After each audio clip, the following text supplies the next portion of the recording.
എല്ലാവർക്കും നമസ്കാരം. ഗുരുവായൂരിലെ ആനകളെക്കുറിച്ച് എല്ലാവർക്കും അറിയാം. ഭഗവാന്റെ നേരിട്ടുള്ള സാന്നിധ്യവും സാമീപ്യവും അനുഭവിച്ച ഒരുപാട് ആനകൾ ഗുരുവായൂരുണ്ടായിട്ടുണ്ട്.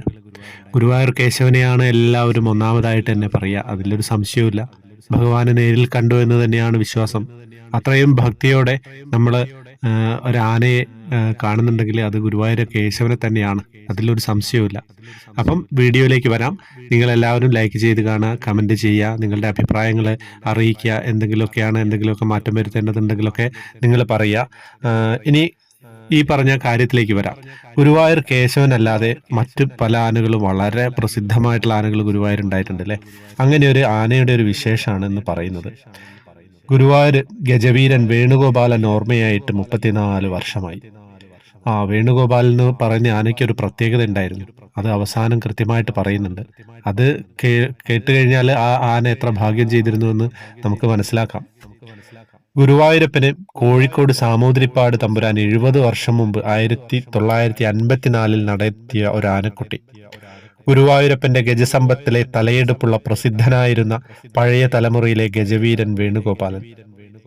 ഗുരുവായൂരപ്പന്റെ ഉത്സവം ആനയോട്ടത്തിൽ പത്മനാഭനും കുട്ടിശങ്കരനും രാമൻകുട്ടിയും വലിയ നാരായണനും രവീന്ദ്രനും വിജയകൃഷ്ണനുമൊപ്പം അനവധി തവണ പങ്കെടുത്ത ഗജവീരൻ ഓർമ്മയായിട്ട് 2024 ജനുവരി 2 34 വർഷം. ഗുരുവായൂരപ്പന്റെ ഗജസമ്പത്തിലെ ലക്ഷണമൊത്ത കൊമ്പൻ. ഗുരുവായൂർ കേശവനോടൊപ്പം പച്ചാനയായി. അനവധി എഴുന്നള്ളിപ്പുകൾക്കും കോലമേറ്റി പ്രധാനിയായി. ഗുരുവായൂർ കേശവൻ സിനിമയിൽ പ്രധാന കഥാപാത്രമായി അഭിനയിച്ച നായരമ്പലം ശിവജി എന്ന ഗജവീരൻ മതപ്പാടിലായപ്പോൾ പകരക്കാരനായി അഭിനയിക്കാൻ നിയോഗം ലഭിച്ച ഗജവീരൻ.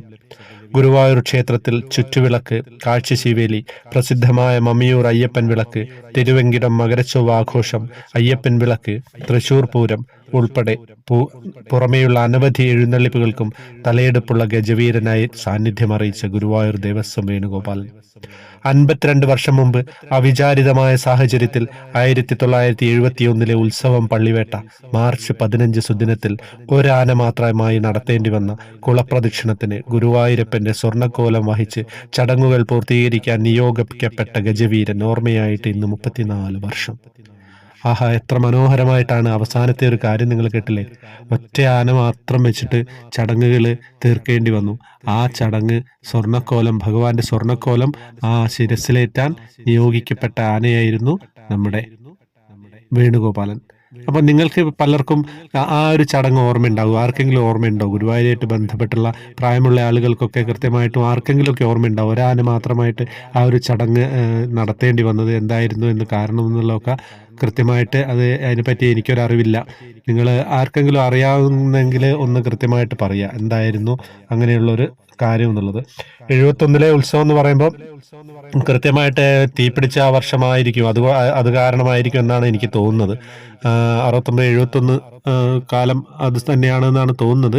എങ്കിലും അത് തന്നെയായിരിക്കും. അവിടെ നേരിട്ട് കണ്ട ആളുകൾ, ഗുരുവായൂരുള്ള ആളുകൾ ഇതിലുണ്ടെങ്കിൽ ഒന്ന് കമൻറ്റ് ചെയ്യുക. എന്തായിരുന്നു കാരണം, അങ്ങനെ ഒരു സംഭവം നടക്കാനുള്ള കാരണം, ഒരാനയുടെ പുറത്ത് മാത്രമായിട്ട് എഴുന്നള്ളിപ്പ് പൂർത്തീകരിച്ചത് എന്തിനായിരുന്നു എന്ന് ഒന്ന് കമൻറ്റ് ചെയ്യാം.